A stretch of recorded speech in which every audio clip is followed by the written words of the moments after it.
ஹாய்டா, நான் தான் நோவா. இன்றைக்கி நம்ம என்ன எஃப்எஃப் பார்க்க போகிறோன்னா, கேப்டன் ஜங்குக் ஜான் 1895. போன பாட்டில் இது வரைக்கும் பார்த்தோன்னா டேங் வந்து பிலோ தூக்கிச்சிருப்பாரு. அந்த பிலோ வந்து ஜங்குக்கோட காலிலே பட்டிருக்கும். அவருக்கு காலில் புண்ணு இருக்கிற பிளேஸில் பட்டதுனால வலி தாங்க முடியாமல் கத்திருப்பாரு. அப்போ டேங்கும் வந்து போய் என்ன சின்ன ஒன்றும் இல்லை அப்படின்னு சொல்லிட்டு பேசிகிட்டு இருப்பாங்க. அந்த டைமில் வந்து ஜங்குக் வந்து கையில் வந்து ஒரு லெட்டர் மாரி வச்சுருந்தாங்க. உடனே டேங் வந்து கேட்குறாரு, என்ன லெட்டர் அப்படின்ட்டு. அதுக்கு ஜங்குக் சொல்கிறாரு, இது வந்து உனக்கு நீ கட்டி போட்ட இந்த இடத்துலேருந்து எடுத்தேன் இந்த லெட்டரை அப்படின்னு வந்து ஜங்குக் சொல்கிறாரு. உடனே வந்து சரி இது என்ன லெட்டர், இதில் என்ன எழுதிருக்கு அப்படின்னு போது ஒன்றுமே புரிய மாட்டேங்குது அப்படின்னு இல்லை இது வந்து ஒரு கோட் போர்ட் மாதிரி, இதை ஒழுங்காக படிச்சா அவனுக்கு புரியும் அப்படின்னு சொல்லிட்டு ஜங்குக் சொல்கிறாரு. அப்படியா அப்படின்னு வந்து டேங் கேட்குறாரு. ஆமாம் நானும் சொல்லித்தரேன் அப்படின்னு சொல்லிட்டு டேங் வந்து சேரில் போய் உட்காராரு. இப்போ சேரில் போய் உட்காந்துட்டு பெண் எடுத்து அந்த லெட்டரை இது பண்ணிட்டு இருக்காரு, டிகோட் பண்ணிட்டு இருக்காரு. பண்ணிட்டு சொல்கிறாரு இந்தமாரி பண்ணியாச்சு அப்படின்ட்டு. உடனே வந்து டேங்கும் பண்ணிட்டீங்களா அதுக்குள்ள அப்படின்னு சொல்கிறாரு. ஆமாம் பண்ணியாச்சு அப்படின்றாரு. சரி அந்த லெட்டரில் என்ன இருக்குது அப்படின்னு வந்து டேங் கேட்குறாரு. அதுக்கு வந்து இந்த ஃபாரஸ்ட் கிளிஃப் அப்படின்னு இருக்குது அப்படின்றாரு. இதை எப்படி நீங்கள் டீகோட் பண்ணிங்க அப்படின்றது ஒன்றும் இல்லை, அவங்க வந்து எல்லா லெட்டரையும் 4 வேர்ட்ஸாக வந்து காலம் வைஸ் அடிக்கிருக்காங்க. அது எல்லாத்தையுமே நம்ம வந்து லைனாக படித்தாலே வந்துடும் அப்படின்னு சொல்கிறார். டேங் சொல்கிறார், அப்போ நீங்கள் எவ்வளோ ஜீனியஸ், உங்களால் எப்படி கண்டுபிடிக்க முடியுது, எனக்குலாம் இது ஒன்றுமே புரிய மாட்டேங்குது அப்படின்றாரு. இது நிஜமாலும் ஒரு அமேசிங்கான விஷயம் அப்படின்னு வந்து டேங் வந்து சொல்லியிருக்காரு. அது ஜங்கு சொல்கிறார், இது அமேசிங்கான விஷயம்லாம் கிடையாது, ஒன்று வந்து கொலை ட்ரை பண்ணியிருக்காங்க, இது பிளான்டு மர்டர் மாதிரி வரும், நீ அங்கே சப்போஸ் எடுத்துக்கிட்டீங்கன்னா. ஸோ வந்து இதை நம்ம வந்து அமேசிங்லாம் சொல்லக்கூடாது, முதல்ல யார் ஒன்று என்ன ட்ரை பண்ணுறாங்க, எதுக்கு ஒன்று கொலை ட்ரை பண்ணுறாங்க, எதுக்கு இந்த மாதிரி பண்ணுறாங்கன்னு கண்டுபிடிக்கணும் அப்படின்னு வந்து ஜங்கு சொல்கிறார். அதுக்கு வந்து டேங் மனசுல நினைக்கிறா, ஆமாம்ல என்ன எதுக்கு கொலை ட்ரை பண்ணுறாங்க, நான் எப்படி என்ன பண்ணேன், பாஸ்ட்டில் வந்து இந்த உடம்புல இந்த ஆள் என்ன பண்ணிட்டு போனோம் அப்படின்னு சொல்லிட்டு டேங் வந்து யோசிக்கிறாரு. அவர் ஏதோ பெருசாக சம்பவம் பண்ணிட்டு போயிருக்கார் போல, அதனால தான் நம்ம இங்கே கஷ்டப்பட்டு இருக்கோம் அப்படின்னு சொல்லிட்டு டேங் வச்சுட்டு இருக்காரு. சரி ஃபஸ்ட்டு வந்து நம்ம ஜங்குக்கை ஃபாலோ பண்ணுறது நிறுத்திட்டு நம்மளுக்கு என்ன ஆச்சுன்னு கண்டுபிடிக்கணும், நம்ம பாஸ்ட்டில் எப்படி இருந்தோம்னு தெரிஞ்சுக்கணும் அப்படின்னு சொல்லிட்டு டேங் வச்சுக்கிறாரு. அதுக்கப்புறம் வந்து வழக்கமாக சம்மரி எழுதுற மாதிரி இந்த டைரியில் போய் சம்மரி எழுதிட்டு இருக்காரு. இந்த மாதிரி இதெல்லாம் நடந்துச்சு அதெல்லாம் நடந்துச்சு, இந்தமாரி வந்து ஜங்குக்கு மேலே ஃபீலிங்காக கிடையாது, அவர் என்ன வச்சு ஃபன் பண்ணுறாரு, இதனால கேர் பண்ணுறாதான் அப்படின்னு சொல்லிட்டு அவர் பாட்டம் ஃபீலிங்ஸ்லாம் உட்காந்து டைரியில் எழுதிட்டு இருக்காரு.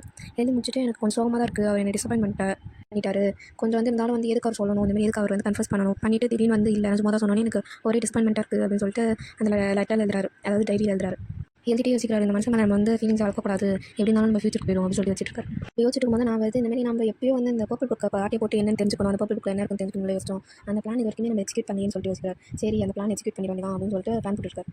சரின்னு சொல்லிட்டு டேங் வந்து ஜங்குக்கு பார்க்க ஒரு நாள் போகிறாரு. போகிறப்ப வந்து ஜங்குக்கு வந்து புக்கு படிச்சுட்டு இருக்காரு, ஒரு ஃபிலாசபி புக். அப்படியே பார்த்துட்டு இருக்கும்போது டேங் வந்து ஃபர்ஸ்ட் கிட்ட வந்து எடுத்து மேலே வைக்கிறார். வச்சுட்டு நீ இதுக்கு எடுத்துட்டு வரணுங்கன்னு சொல்லும்போது இன்னைக்கு வந்து கேம்பில் தான் சொல்லிட்டு தந்தாங்க, நான் உங்களுக்கு பண்ண போகிறேன் அப்படின்னு சொல்லிட்டு டேங் சொல்கிறார். அதுக்கு வந்து ஜங்கு சொல்கிறார், என்ன எனக்கு இன்னும் வழி சரியாகல, என்ன வச்சுலாம் டெஸ்ட் எடுக்காது அப்படின்னு சொல்லிட்டு டேங் கிட்ட சொல்கிறார். அதுக்கு டேங் வந்து என்ன நான் வந்து ரியலிஸ்டிக்காக அதுவும் பண்ணலன்னா எனக்கு எப்படி வந்து அப்புறம் ட்ரைனிங் மண்டல ஏறும், நான் அப்படி கரெக்டாக பண்ணுவேன் அப்படின்னு சொல்லிட்டு டேங் சொல்கிறார். அது க்யூட்டாச்சு சொன்னானே ஜங்கு வேறு வழி இல்லாமல் சரி பண்ணிக்கோ அப்படின்னு சொல்லிட்டு விட்டார். உடனே வந்து டேங் வந்து ஜங்குக்கோட ட்ரெஸ்ஸை கட்டுறாரு. அதுக்கு ஜங்குக்கு வந்து ஷாப்லேயே என்ன பண்ணுற அப்படின்றாரு. டேங் சொல்கிறாரு, அவங்களோட அப்டமனில் வந்து காயம் இருக்குல்ல, அதை சரி பண்ணல அப்படின்றாரு. அதுக்கு வந்து ஜங்கு சொல்கிறாரு, என்னோட எல்போவில் தான் காயம் இருக்குது, நீ அதை பண்ணலாமே அப்படின்றாரு. அதெல்லாம் ஒரு அளவுக்கு சரியாயிடுச்சு, இதுதான் சரியாயில்லை அப்படின்னு சொல்லிட்டு மெடிசன் போட வராரு. டேங் வந்து பேண்டேஜ்லாம் எடுத்து வந்து அவர் அப்டமனில் வந்து சுற்றி விட்றாரு. சுற்றி விட்டதுக்கப்புறம் வந்து ஜங்குக்கை பார்க்குறாரு. அவர் பாடியிலேருந்து நல்லா வந்து மசில்ஸ்லாம் வந்து பில்ட் பண்ணி வச்சுக்கிறாரு. அதை பார்த்தோன்னா இருக்குது இன்னும் வந்து ப்ளஷ் ஆகுது. அது மட்டும் இல்லாமல் ஹார்ட் பீட்டும் ரொம்ப ரைஸ் ஆகுது. சீக்கிரம் முடிக்கணும்னு அந்த பேண்டேஜ்லாம் போகும்போது கையில் நடுங்குது. உனக்கு எதுக்கு கை நடுங்குது வந்து ஜங்கு கேட்குறாரு. அவன் வந்து டேங் சொல்கிறார், கையில் நடுங்களே உங்களுக்கு தான் கண்ணு ஒழுங்கு தெரியல அப்படின்னு வந்து டேங் சொல்கிறார். அதுக்கு வந்து எனக்கு கண்ணு தெரியல, அவன் கை நடுங்குது, நீ என்னவோ சரின்றதுக்கு அதெல்லாம் ஒன்றும் சொல்லிட்டு டக்குன்னு வந்து பேண்டேஜ்லாம் போடுறாரு. போட்டு முடிச்சு பாருங்க எவ்வளோ சூப்பராக பேண்டேஜ் போட்டுருக்கேன் அப்படின்னு வந்து டேங் வந்து ஜங்கு கிட்ட சொல்கிறாரு. அதுக்கு ஜங்குக்கா சூப்பர் அப்படின்னு சொல்லிட்டு சொல்கிறாரு.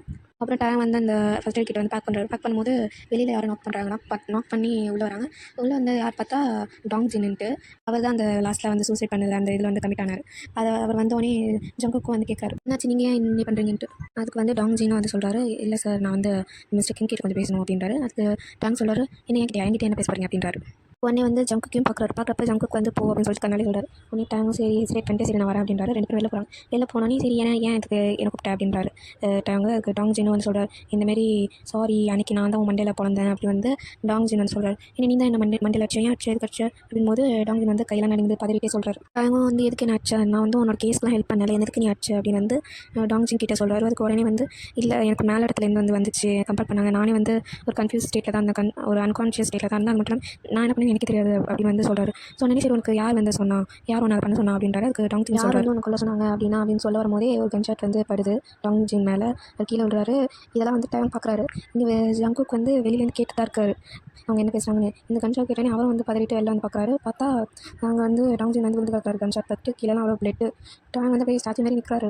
ஒன்று வந்து ஜங்குக்கு உடனே வந்து ஓடி வந்து டேங் வந்து ரூம்குள்ளே அழைச்சிட்டு போயிட்டு அவர் காம் பண்ணிவிட்டு உடனே வந்து மற்ற சோல்ஜருக்கெலாம் கால் பண்ணி இன்ஃபார்ம் பண்ணுறாரு. உடனே வந்து எல்லா சோல்ஜரையும் வந்து ஒரு பர்டிகுலர் மீட்டிங் அரேஞ்ச் பண்ணுங்கள், நான் பார்க்கணும் அப்படின்னு சொல்லிட்டு சொல்கிறார். அது மட்டும் இல்லாமல் இங்கே வந்து ஒருத்தவங்க வந்து கன்ஷாட் பட்டு வந்து கிடக்குறாங்க, சத்தமாக அவ்வளோ ஹெவியாக கேட்கல, மேபி வந்து சைலன்ஸ் யூஸ் பண்ணிப்பாங்க அப்படின்னு சொல்லிட்டு எல்லாத்தையும் இன்ஃபார்ம் பண்ணுறாரு. மீட்டிங் அரேஞ்ச் பண்ணுறாங்க 6:30 போல். மீட்டிங் வந்து ஜங்குக்கு வந்து இந்தமாரி எல்லா சொசைட்டியும் இன்ஃபார்ம் பண்ணுறாங்க என்ன நடந்துச்சு, இப்போ என்ன நடந்துட்டுருக்கு, எப்படி அவள் வந்து கன் ஷூட் பண்ணி கீழே வந்தாரு, ஏன் ரத்தம் இருக்குது எல்லாத்தையும் இன்ஃபார்ம் பண்ணி விட்றாரு. பண்ணிவிட்டு வந்து எல்லாரையும் டிஸ்மிஸ்ன்னு சொல்லிட்டு அனுப்பி விட்றாரு. அனுப்பி விட்டதுக்கப்புறம் பார்க்குறாரு, டேங் வந்து கார்னரில் வந்து ஒரு தலைவாணியை பிடிச்சிக்கிட்டு ஹக் பண்ணிட்டு தூங்கிட்டு இருக்காரு. இவனே வந்து ஜங்குக்கும் சைலண்டாக அங்கே போகிறாரு. போயிட்டு வந்து பார்க்குறாரு. பார்த்து நீ வந்து தூங்கும் போது தான் நீ வந்து நல்லா இருக்க, நீ முழிச்சா வந்து ஏதாவது ரகலை பண்ணிகிட்டு இருக்க அப்படின்னு சொல்லிட்டு டேங் ஜங்குக்கு வந்து யோசிச்சுட்டே இருக்காரு. அது மட்டும் இல்லாமல் ஜங்குக்கு யோசிக்கிறாரு, நீ எல்லாத்தையும் விட டிஃப்ரெண்ட்டாக இருக்க, எல்லாமே வந்து அழக்கூடாது, எல்லாருமே அழக்கூடாது, நான் பையன் இருப்பாங்க, நீ அப்பெல்லாம் இல்லை, உனக்கு என்ன தோணுது அதை பண்ணுற, அதான் எனக்கு பிடிச்சிருக்கு அப்படின்னு சொல்லிட்டு ஜங்குக்கு வந்து மனசுல சொல்லிட்டு இருக்காரு. அப்புறம் கொஞ்ச நேரம் கழிச்சு வந்து பார்க்குறாரு, இன்னமும் தூங்கி தான் இருக்காரு. அது வரைக்குமே வந்து ஜங்குக்கு வந்து டேங் ரசிச்சுட்டு இருந்தார். அப்புறம் வந்து ஜென்டலாக சொல்கிறாரு, இந்த மாதிரி என்னானாலும் சரி நான் உயிரை காப்பாற்றுவேன், என் உயிரை கொடுத்தாவது உயிரை காப்பாற்றுவேன் அப்படின்னு சொல்லிட்டு ஜங்குக்கு சொல்கிறாரு. அப்படி கொஞ்ச நேரம் கழிச்சு பார்த்தா டேங் வந்து எழுந்திருக்கும் போது வந்து குட் மார்னிங்ன்றாரு. உடனே வந்து ஜங்குக்கு மார்னிங் அப்படின்றாரு. அப்படி சொன்னோடனே டேங்க் வந்து ஷாக்கு, என்னது இந்த ஆள் வந்து ரிப்ளைலாம் பண்ணுறாரு, வழக்கமாக பண்ண மாட்டாரு அப்படின்னு சொல்லிட்டு அவன் ஏஞ்சி பார்த்தா அவர் பெட்டில் படுத்து கிடக்குறாரு. நான் எப்படி இங்கே வந்தேன், என்னாச்சு அப்படி சொல்லிட்டு உடம்பெல்லாம் மறைச்சிட்டு வந்து சொல்கிறாரு. உடனே வந்து ஜங்குக் சொல்கிறாரு, நான் எதுவும் பண்ணல, உன்னை ஜஸ்ட் பெட்டில் தூக்கிட்டு வந்து போட்டேன், நான் வேறு எதுவும் பண்ணல அப்படின்னு வந்து இன்னசென்ட்டாக சொல்கிறார். உடனே டேங் ஆமாம் இவர் என்ன பண்ணிட்டு போகிறாரு அப்படின்னு சொல்லிட்டு உட்காந்துருக்கார். சரி நான் வந்து என் பிளேஸ் போகிறேன் அப்படின்னு சொல்லிட்டு அவர் பாய் அப்படின்னு சொல்லிட்டு கிளம்புறாரு. கிளம்பும்போது டக்கு ஞாபகம் வருது, ரிட்டன் திரும்பி ஆமாம் அந்த ஒருத்தர் விழுந்து கிடந்தால என்னாச்சு அவருக்கு, கன் ஷர்ட் பட்டு விழுந்து கிடந்தாரு அப்படின்னு வந்து சொல்கிறார். அவருக்கு ஒன்றும் இல்லை, நாங்கள் வந்து டேக் கேர் பண்ணிக்கிறோம் அவரை, நீ கவலைப்படாத அப்படின்றார். உடனே வந்து டேங் சரி அப்படின்னு சொல்லிட்டு போகிறார். போகும்போது யோசிக்கிறாரு, ஐயோ அந்த நம்மளால் போட்டு தள்ளிப்பாரு, நம்ம ஜஸ்ட் மிஸ் நல்ல ஜங்குக்கு வந்து நம்மளை காப்பாற்றிட்டாரு அப்படின்னு சொல்லிட்டு வச்சுட்டே போகிறாரு. போகும்போது வீட்டுக்கு ரூமுக்கு போய் வந்து பார்க்குறாரு, நான் வந்து நல்லபடியாக வந்து அந்த பர்பிள் காப்பியை போட்டேன் அப்படின்னு சொல்லிட்டு வச்சுட்டே போகிறாரு. பர்பிள் புக் வந்து ஓப்பன் பண்ணி பார்க்குறாரு, ஃபுல்லாக கோடாக இருக்குது. இந்த கோடெல்லாம் நான் எப்படி டீகோட் பண்ணுவேன், அவர் ஏதோ சொன்னார், ஏதோ சிசர் ஸ்கொயர்னு சொன்னார், எப்படி அது பண்ணணும் அப்படின்னு சொல்லிட்டு யோசிக்கிறாரு. விளங்கவே இல்லை அந்த கோடை எப்படி டீகோட் பண்ணணுன்ட்டு. சரின்னு சொல்லிட்டு விட்டுறாரு, மூடி விட்டுறாரு. நம்மளுக்கு தான் அறிவே இல்லையே, நம்ம போய் பார்த்து என்ன பண்ண போகிறோம், நம்ம அப்புறமா பார்த்துப்போம் அப்படின்னு சொல்லிட்டு க்ளோஸ் பண்ணிக்கிறாரு. சரி சும்மா திறந்து பார்ப்போம் அப்படின்னு சொல்லிட்டு வந்து பார்க்குறாரு. திறந்து புரட்டி பார்க்கும்போது பார்த்தா அவரோட மூஞ்சி இருக்குது. என்னது ஏன் மூஞ்சி இதுலையும் இருக்குது, அவர் என்னென்ன வரைஞ்சி வச்சிருக்காரு அப்படின்னு சொல்லி பார்க்குறாரு. ஜங்குக்கு வந்து டேங் வந்து வரைஞ்சி வச்சிருக்காரு. அதை பார்த்தா சந்தோஷம் தாங்க முடியல, அப்படி இருக்க ஆரம்பிச்சிட்டாரு. எந்தெந்த மனசு வரைஞ்சி வச்சிருக்காரு, எந்தெந்த மனசு வரைஞ்சி வச்சிருக்காருன்னு சொல்லிட்டு பிடிக்கிறாரு. அப்புறம் வந்து யோசிக்கிறாரு, இத்தனை பேர் இருக்காங்க, இத்தனை பேர் ஏன் என்ன மட்டும் வரையறாரு, அது மட்டும் இல்லாமல் அவர் அத்தனை பேர் பார்ப்பார், அத்தனை பேரில் என்ன மட்டும் தான் அவருக்கு வரையணும்னு தோணுச்சா, அது மட்டும் எப்படி எல்லா ஃபீச்சர்ஸும் கரெக்டாக வரைஞ்சிருக்காரு, நான் இல்லாதப்ப எப்படி வரைஞ்சிருக்காரு, ஒரு ஷார்ட் ஏதாவது வச்சுருக்காரு அப்படின்னு சொல்லிட்டு என்னமோ யோசிக்கிறாரு. அப்புறம் இன்னொரு பேர் திருப்பி பார்த்தா மேப் இருக்குது. அந்த மேப்பை கொடுத்து பார்த்தா அது வந்து ஜென்ரல் கிம்மோட ஆஃபீஸ் மேப்பு. யோசிக்கிறாரு, என்னோட அப்பாவோட ஆஃபீஸ் மேப் ஏன் இவர் வரைஞ்சிருக்காரு, அதனால தான் கரெக்டாக போய்ட்டு கரெக்டாக வரும் அப்படின்னு சொல்லி வச்சுட்டு இருக்காரு. சரின்னு சொல்லிட்டு புக்கை பரட்டான்னு பார்க்கும்போது பக்கத்து ரூம்லேருந்து சத்தம், அதாவது ஜென்ரல் கிம்மோட சத்தம். உடனே வந்து யோசிக்கிறாரு, நம்ம பையன் எப்படி கத்துறாரு அப்படின்னு சொல்லிட்டு சரி புக்கை மூடிட்டு நம்ம போய் பார்ப்போம் அப்படின்ட்டு புக்கை மூடி பேக்கில் வச்சுட்டு போய் கதவையில் போய் நிற்கிறாரு. ஜென்ரல் கிம்மோட ரூம் கதவெளியில் நிற்கிறாரு. அப்போ பார்த்தா வந்து யாரும் அடிக்கிற மாதிரி சத்தம் கேட்குது. நான் ஒரு வேலை ஒழுங்காக பண்ண மாட்டேன் அப்படின்னு சொல்லிட்டு ஜென்ரல் கிம் வந்து கத்துறாரு. யார் அடிக்கிறாரு அப்படின்னு பார்த்தா இவங்க அடிக்கிறாரு. ஒன்று டேங்க் வந்து ஷாக் ஆகிடுச்சு. அது ஒன்றும் பார்க்கும்போது கஷ்டமாக இருக்குது.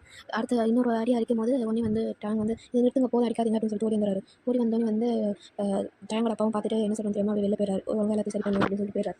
உடனே வந்து டேங்க் வந்து இங்கே எழுப்பி விட்டு ஒன்று எதுக்கு அடிக்கிறாரு அப்படின்னு கேட்டோன்னே வந்து ஒன்றும் இல்லை, அது ஃபைல்ஸ் வந்து மிஸ்டேக் பண்ணிட்டாங்க அடிக்கிறாரு அப்படின்றாரு. ஃபைல்ஸ் மிஸ்டேக் பண்ணது காப்பி இருக்கிறாரு அப்படின்னு வந்து டேங்க் வந்து கேட்குறாரு. கேட்கறதுக்கு வந்து அதான் உனக்கு தெரியும்ல அவர் என்ன இப்படி தான் அடிப்பாருன்னு அப்படின்னு வந்து நீங்கள் என்ன சொல்கிறாரு, இதுக்கெல்லாமல் அடிப்பாங்க அப்படின்னு சொல்லிட்டு டேங்க் சொல்கிறாரு. எப்படி ஒரு சொந்த பிள்ளையா அடிக்கணும்னு தோணுது அப்படின்னு வந்து சொல்லும்போது நீங்கள் சொல்கிறாரு, அதான் தெரியுமே உனக்கு தெரியாது, இந்தமாரி நான் வந்து அம்மாவோட பையன் தான், நான் வந்து அப்பாவுக்கு வந்து சன் வரமாட்டேன் அப்படின்னு தெரியாது அப்படின்னு யோசிக்கிறாரு. அப்போ தான் புரியுது, ஓகே இது நம்ம இது ஃபேமிலியில் வரமாட்டார் அப்படின்ட்டு புரியுது.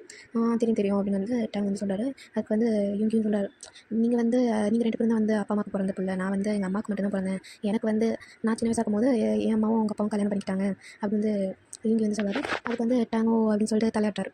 அம்மாவுக்கு ஆனால் அப்போவே தெரியும் இவர் வந்து சன் மாதிரி ட்ரீட் பண்ண மாட்டார்னு, இருந்தாலும் அவர் வந்து அடிப்பார்னு வச்சு கூட பார்க்க மாட்டார், பார்க்கல அப்படின்னு சொல்லிட்டு சொல்கிறார் இங்கி. அப்போ நீங்கள் உடனே சொல்லி ஆகணும் அம்மா கிட்ட, அம்மா ஏதாவது சொன்னால் இதுக்கு ஏதாவது ஆற்று நிற்பாங்க அப்படின்னு வந்து டேங்க் சொல்கிறாங்க. இல்லை அது மட்டும் பண்ணிடக்கூடாதுன்னு சொல்லிட்டு டேங்க் வந்து பிடிச்சி ஒரு சேரில் உட்கார வச்சு என்ன ஆனாலும் சரி அம்மா கிட்ட சொல்லிடாடா, ஏன்னா இது மட்டும் அம்மாவுக்கு தெரிஞ்சால் உடனே வந்து டிவோர்ஸ் அப்ளை பண்ணிடுவாங்க, அதை மட்டும் அப்ளை பண்ணால் பெரிய ப்ராப்ளம் ஆகிடும் அப்படின்னு வந்து டேம் அண்டர்ஸ்டாண்ட் பண்ணிக்கிறார். ஓகே இது நான் சொல்ல மாட்டேன் அப்படின்றாரு. அதுக்கு இவங்க வந்து சிரிக்கிறாரு. இல்லை நீ எதுக்கு சிரிக்கிற அப்படின்றாரு. அதுக்கு இவங்க சொல்கிறார், நீ எனக்கு கேர் பண்ணிக்கிற பார்க்கும்போது ஹாப்பியாக இருக்குது அப்படின்றார். ஆமாம் நான் பிரதர் லேப் கேர் பண்ணி தான் ஆகணும் அப்படின்றாரு. அதுக்கு இவங்க சொல்கிறார், நம்ம 18 லைக் உனக்கு 18 இயர்ஸ் ஆகும்போது வரைக்குமே நம்ம வந்து ரொம்ப க்ளோஸாக தான் இருந்தோம், உனக்கு எப்போ 18 க்ராஸ் பண்ணியோ அதுக்கப்புறம் நீ என்கிட்ட டிஸ்டன்ஸ் மெயின்டைன் பண்ண ஆரம்பிச்சிட்ட, அதனால தான் கேட்டேன். ஏன் நீ வந்து நம்ம 16 உனக்கு 16 வயசு ஆகும்போது கூட நம்ம ரொம்ப க்ளோஸ் ஃப்ரெண்ட்ஸாக இருந்தோம், லைக் சிப்ளிங்ஸும் தாண்டி ரொம்ப க்ளோஸ் ஃப்ரெண்ட்ஸாக இருந்தோம். அப்போல்லாம் வந்து ஜெனி வந்து எப்பயுமே சொல்லிட்டே இருப்பா, அந்த மாதிரி எனக்கும் சிஸ்டம் வேணும், அப்போ தான் வந்து உங்கள் 2 பேர் பண்ணி நான் அதை அடிக்கடி சுத்த முடியும் அப்படின்னு சொல்லுவா அப்படின்னு வந்து இங்கே சொல்கிறாரு. உடனே வந்து டேங்கோ அப்படி இல்லை அப்படியா அப்படின்னு சொல்லிட்டு தலையாட்டுறாரு. பேசிகிட்டு இருக்கும்போது வந்து ஜெனி என்கிறாங்க. நீங்கள் என்ன பேசிகிட்டு இருக்கீங்க அப்படின்னு சொல்லிட்டு நாங்கள் 2 பசங்களை வெளியே பேசிகிட்டு இருக்கோம், என்ன பையனா அப்படின்னு வந்து சொல்கிறாரு. உடனே ஜெனி வந்து பார்த்துட்டு வந்து மறைக்கிறாங்க. மறைச்சிட்டு சொல்கிறாங்க, இந்த மாதிரி நான் மட்டும் வந்து பையன் தான் அவங்க 2 பேர் அடிச்சு போட்டுருக்கேன் அப்படின்னு சொல்லிட்டு டக்குன்னு கதை சத்தி போயிடுறாங்க. உடனே வந்து டேங்க் அந்த பொண்ணு ரொம்ப ஆட்டிடியூட் அதிகம் அப்படின்னு அதுக்கு வந்து இவங்க பார்த்து சிரிக்கிறாரு. அப்படியே 2 பேரும் பேசிகிட்டு இருக்கும்போது அந்த டேங்க் வந்து மெடிசன்ஸ்லாம் அப்ளை பண்ணுறாரு. அப்ளை பண்ணிட்டு அதுக்கப்புறம் ரூமுக்கு போய் படுக்காரு. 10 செஞ்சு நான் மறுநாள் காலையில் பார்க்குறாரு. ஃபோனில் மெசேஜ் வருது, இந்தமாரி இன்றைக்கி வந்து வந்து ஹாலிடே இன்னைக்கு வந்து நேஷனல் ஹார்வெஸ்டிங் டே அப்படின்றாங்க வந்திருக்கு. அதை பார்த்தோன்னே ஆமாம்ல இன்னைக்கு லீவு நம்ம ஜாலியாக என்ஜாய் பண்ணலாம் அப்படின்னு சொல்லிட்டு தூங்கிடுறாரு. தூங்கும்போது யோசிக்கிறாரு இந்த மாதிரி படுத்தோன்னே நம்ம இன்னைக்கு எங்கே வெளில போகணும் ஏஞ்சோனே அம்யூஸ்மெண்ட் பார்க் எங்கே போகணும் அப்படின்னு சொல்லிட்டு யோசிக்கிறார். கொஞ்சம் நேரம் ரெஸ்ட் எடுத்து எழுந்திரிக்கிறாரு. ஏஞ்சோனே வந்து யோசிக்கிறாரு அம்யூஸ்மெண்ட் பார்க் நம்ம மட்டும் எப்படி தனியாக போகிறது, நம்ம வேணா கேப்டன் ஜான் வந்து கூப்பிடுவோம் அப்படின்னு சொல்லி யோசிக்கிறார்.